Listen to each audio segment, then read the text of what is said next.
I got on the bus to go to Warsaw, and there was nobody on the bus.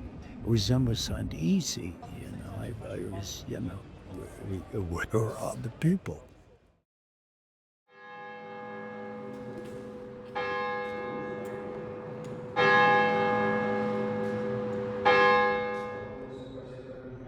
There were no street riots, nothing, you know, which I thought there would be. It died. It just died very suddenly.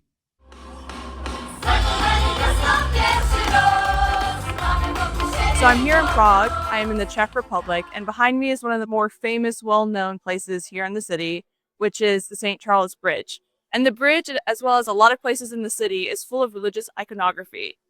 Now, one of the more interesting facts about the Czech Republic is the fact that it's not really a religious country. There's not a lot of religious practices here.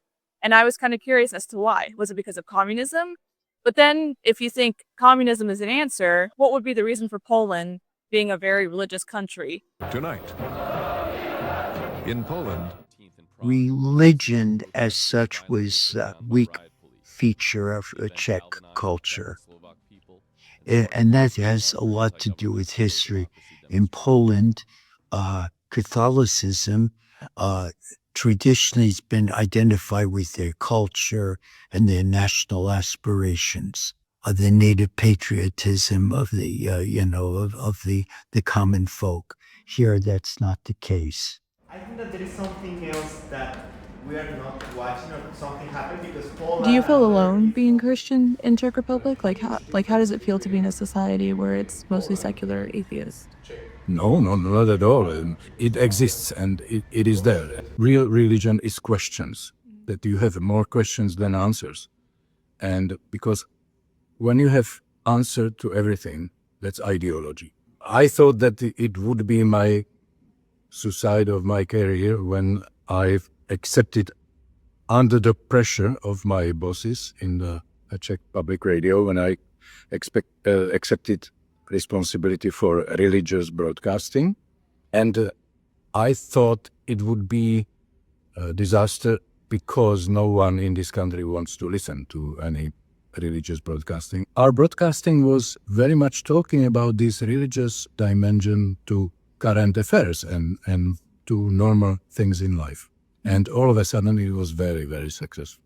You would expect that Czech Republic would be completely secular because more than 70, almost 80% of Czechs claim to be either atheists or nothing. But in reality, we have a lot of this astrology and amulets are one of the biggest businesses in Europe, they say, is in Czech Republic. So it's quite surprising.